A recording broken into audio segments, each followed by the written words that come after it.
Hi everyone, it's Vacha here from recordingstudio9.com and thanks for joining me again.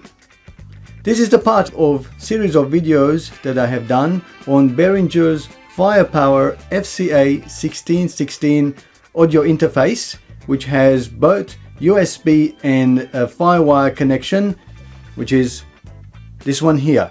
So this is the final part where in this video I will be run it with Reaper DAW, do some testing, find out its noise levels, and do some recording, and give you my final comment, my personal comment in regards to the Behringer's FCA1616 audio interface.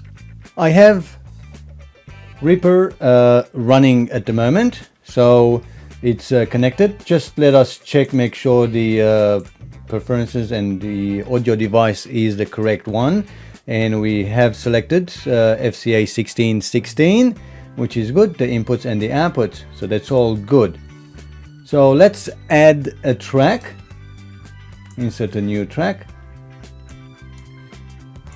I'm going to select microphone input number 2 for a reason, because what I want to test now is its noise level. So because nothing is plugged in into microphone input 2, so I will try to record something and then turn the volume all the way up, and we should be able to see and analyze what the noise floor is, what's the maximum volume turned on, what's the noise level of it. So to do that, I can basically click on record. There's an effects in Reaper that we can engage, and that's the analysis here somewhere. Spectrum analyzer. So what I have done there is just at the input of the channel, I've added the spectrum analyzer. So you can see that's the low noise, so it's all the way 114 dB. So let's increase that to 150 dB. So with the volume all the way down, nothing plugged in, the noise level is around 114, probably 120 dB. So that's quite good. That's quite good with the noise level from the unit. So let's turn the volume up slowly and we'll see if this noise level will also go up.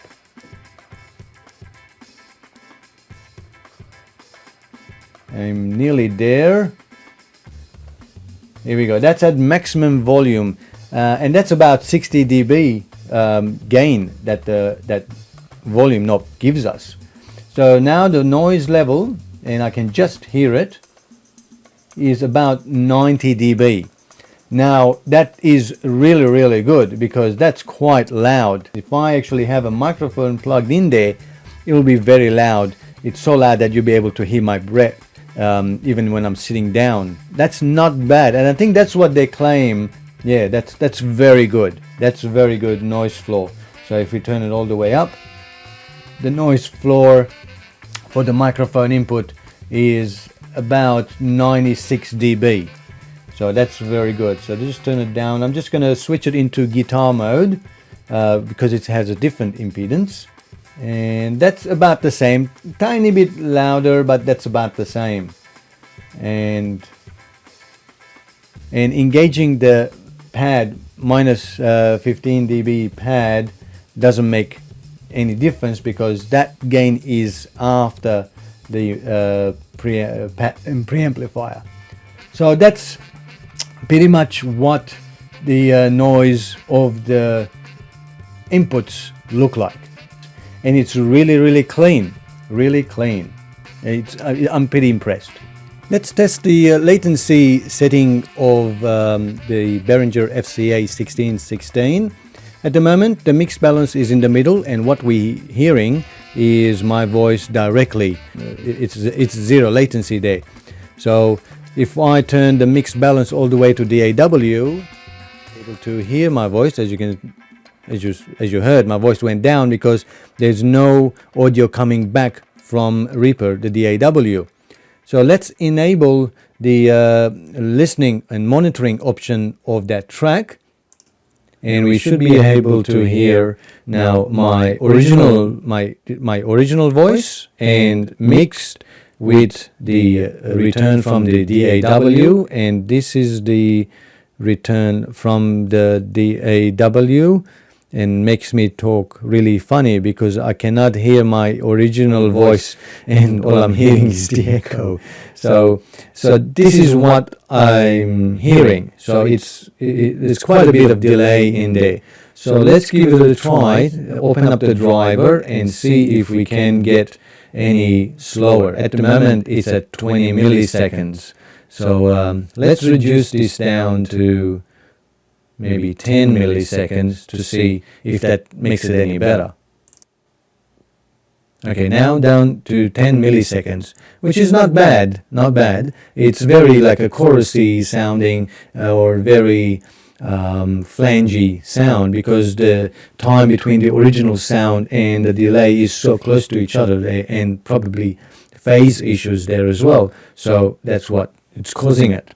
But if I turn the mix balance all the way to DAW, I can comfortably actually talk and most likely be able to sing without any issues. So not bad, not bad. Now let's go crazy and bring it all the way down to see what's the minimum we can get. As you can see, we're not getting any dropouts as well, which is a good thing. So let's go down to 1 millisecond. Hopefully it won't crash. Okay, down to 1 millisecond. Wow, this is now a flange. So it's very, very close. No dropouts, no issues at all. Working quite well. Let's turn the DA all the way to DAW, the mix balance. Hey, I can't even feel any delay. It's nice, clear, crisp sound that's coming in. And that's very good, very good. I'm really impressed. Down to 1 millisecond. I would say that's 1 millisecond calculated back on 2. So about maybe 2 milliseconds or 1.5 to 2 milliseconds. It's really good. It's way down. So very impressive, very impressive. Okay, here comes the real testing that I need to do. Let's add some effects. You know, most vocalists or instrumentalists, if you've got some effects you want to add, let's add some effects and see how well we can get those effects while recording. You can use the effects which are added afterwards, which is what the normal case is, so you can add the effects later on. So let's add some reverb. This one. Here we go. So now we have some effects. I'm sure you can hear it as well, which is pretty cool. We can adjust some of the effects here. It's too reverby. And now I can sing and record with the reverb in the background, giving me nice atmosphere, because usually when you put headphones on and when you're trying to sing, you don't get that atmosphere of the room. So that's why a lot of vocalists would like some reverb in the background to give some atmosphere to their voice. So that's what you can do. But because this is afterwards, I've just selected afterwards, the effects won't be recorded. So let's give it a try. I will say a few words, and it's already armed, and we'll record it and we'll listen to it back with and without the effects, and you'll be able to see what the difference is. It should record pretty much dry with no effects. So it will start dry. Here we go. This is recording the inputs. The signal is, as you can hear the track. So we'll add reverb and we sing la la la la la, and you know, we can hear it with the reverb. It's pretty cool. And we can remove and make it dry, and that should be enough. Save it. So now we can actually play it back with or without the effects. This is recording the inputs. The signal is, as you can hear the track. So we'll add reverb and we sing la la la la la. Okay, let's now add the effects as well. This is recording the inputs. The signal is, as you can hear the track. So we'll add reverb and we sing la la la la la. And you know, we can hear it with the reverb. It's pretty cool. And we can remove and make it dry. And that should be. So there we go. With latency near zero and so close that I cannot tell there is latency, I can add effects and record dry and without any issues or problems.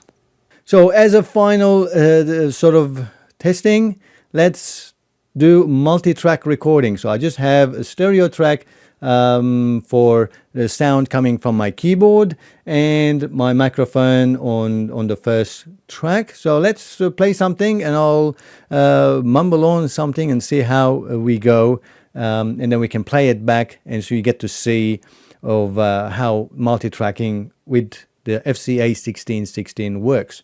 So they're all armed and ready to go. Let's enable effects.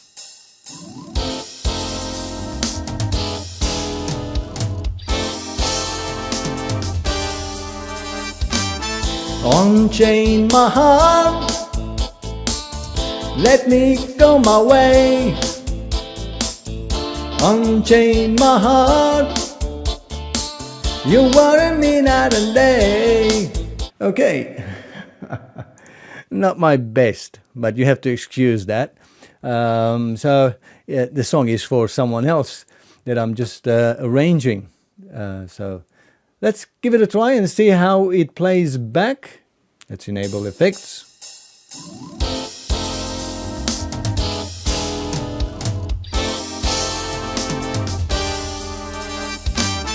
Unchain my heart, let me go my way. Unchain my heart, you worry me night and day. Well, there you go, there you have it. We've gone through quite a bit, from a microphone to guitar to keyboard, testing the latency and doing multi-track recording and playing it back. So hopefully this gives you enough information to make a decision on the Behringer's Firepower FCA1616 audio interface. Well, I hope this final part of the series was informative enough for you. So now you know everything about this audio interface. As I said, it's really a fantastic device for budget starter home studios. It will do all the things that you need to do. You've got up to 4 microphones. You have up to 4 guitars as well as 4 line inputs to be able to record up to 8 simultaneous individual tracks into your DAW. You know, there are some limitations, as I have mentioned, but you can always overcome those. So the latency is not as bad, so it is really usable. So any options in the audio routing, you can actually use your DAW to route and add the effects and overcome those things. So my personal view, as I said, it's really handy to have. If you liked my videos, give me the thumbs up. That way I know that all the information I provided was helpful for you. And if you like any comments, any further things you like me to try and test with the FCA1616, please do comment below, and I'm, as always, more than happy to answer them for you. And you haven't subscribed to my channel, you are welcome to subscribe to my channel. That way you're always kept up to date. As well as you can also visit my Facebook page, Recording Studio 9. Also my website, which is recordingstudio9.com, with a whole heap of other information on the website as well. And until next time, thanks for watching. Cheerio. Bye bye.